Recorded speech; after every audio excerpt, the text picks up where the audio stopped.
stehen vor einem Nachbau des historischen Festwagens von 1823, der im ersten Kölner Rosenmontagszug gefahren ist und in dem Held Karneval Platz genommen hatte.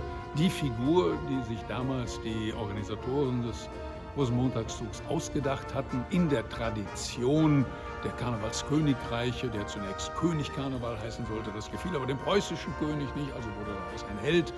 Und auch das Heldentum nahm dann über die Jahre der ersten Rosenmontagszüge ab.